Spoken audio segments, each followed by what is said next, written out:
They were over there high-fiving and hugging each other over a Week 11 win against the Chiefs, who, by the way, still have a better record than the Bills, still are in the driver's seat to the 1 seed, and there's multiple quarterbacks with better stats than Josh Allen. But for some reason, somehow, some way, the lovable Josh Allen, everybody's best friend, is now the best quarterback in the NFL. He's going to win the MVP again, and the Bills are unstoppable. Stop me if you heard this before.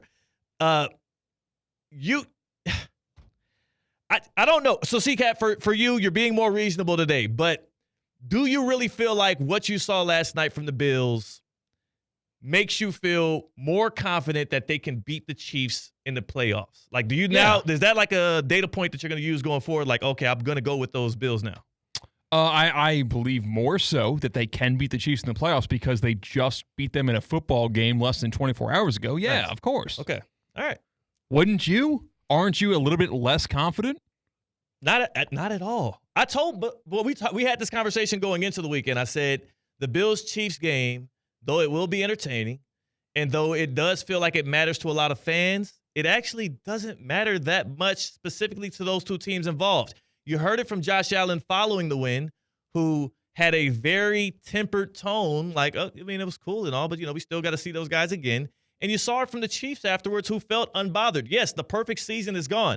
Alexander in the YouTube chat is popping champagne bottles along with all the other Dolphins fans because the 72 team is still pristine. Big weekend. It was a huge weekend for the Dolphins. You get a win. You're now ahead of the Bengals in the playoff race in the AFC. You actually, again, the false hope. You still have hope. You can make the playoffs, and the Chiefs lose. Just pop bottles everywhere. That's putrid. You know, like those Bengals fans are going to hold on to that Super Bowl appearance for a long time. They already have for a long time. So miserable. I told y'all.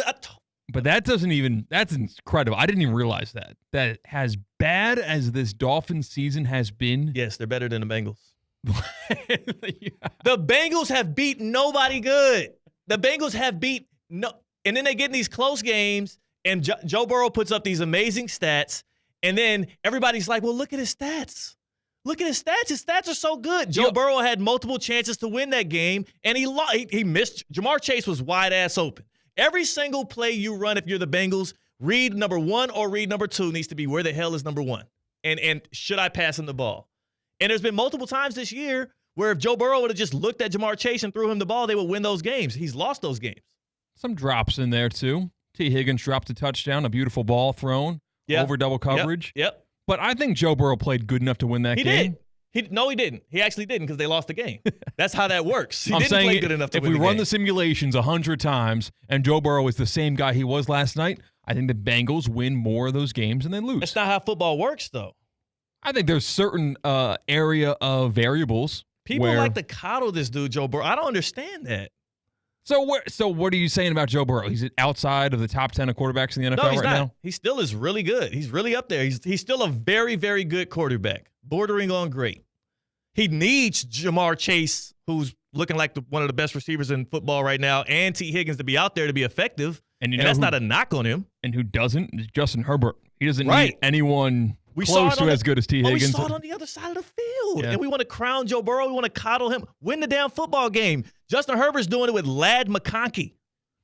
And you can't do it with Jamar Chase and T. Higgins. Figure it out.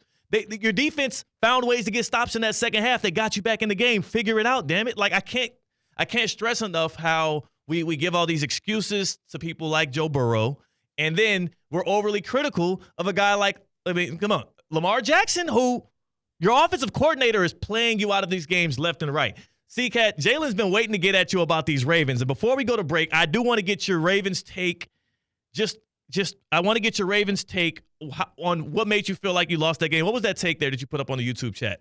It was about Josh Allen? Yeah, Josh Allen, about how he's kind of the golden retriever of the NFL, media darling. He's cute and adorable. Him. Everyone loves him. Yes, like he's so lovable. He has such a high Q rating, and I love the character that is Josh Allen. I love how he's been taking care of the ball more this year, so I am more favorable to him. I want to see this guy succeed, and this is the year I think he can do it better than any year in the past, but we got to remember, too, the Chiefs are going to look totally different in the playoffs than they do right now. They do this every regular season. They weren't even playing DeAndre Hopkins on pivotal downs. That game mattered more to the Bills than it did the Chiefs, and Isaiah Pacheco will be back. Charles Omenihu will be back. They'll probably be playing DeAndre Hopkins on third downs that matter like the Bills beat the Chiefs last night, but let's keep some perspective with it all. State of the Union for the Ravens. You know what? It's a rivalry game. Steelers-Ravens always close. The Ravens always play the Steelers close, even when the Steelers were a bad football team. I know Mike Tomlin dragged that team, and that defense dragged that team to that streak of over 500. But let's not forget, Mason Rudolph was getting his head knocked out, and he was playing dizzy against the Ravens on the road and still putting a very competitive game out there where the Ravens would win by a game-winning field goal in overtime. Yeah. So this is not anything deviating from history. Have you retired the Justin Tucker jersey yet? It's taking a timeout. It's in the back of the closet. I've moved up my Capitals jerseys ahead of it in terms of shirts I would wear. C-Cat, the Ravens fan, the only Ravens jersey he has is a Justin Tucker one, and that seems to be the only player who the Ravens thought they could rely on that has been holding them back, letting them down time and time again. Who else has been letting y'all down? Who has been letting the Ravens down? The receivers I thought drops. you were shaking your head because of that. Yeah, the receiver drops are going to happen. Like, that's the Ravens. Y'all still haven't got y'all a guy. But it looked like, I thought that was behind the Ravens. Yeah. People don't talk about it enough because it's easier to take shots at Lamar when it comes to those playoff insufficiencies. Yeah. Where we saw him against the Titans, fall off. Saw him against the Bills, fall off. Saw him even against the Chiefs, fall off. But it wasn't just Lamar falling short in those moments. A lot of drops a lot of targets in that game, and we saw more of the same in the loss of the Steelers yesterday. That's what happens when you invest into those types of receivers. Like, again, there's a reason why the Bills, after giving up on Stephon Diggs, and then we rolled Josh Allen out there without him. And I see our guy right here, Jason, saying Allen is being talked like this because everybody said he would take a step back without Diggs. There's a reason why they went out and got Amari Cooper. Let's keep it a buck.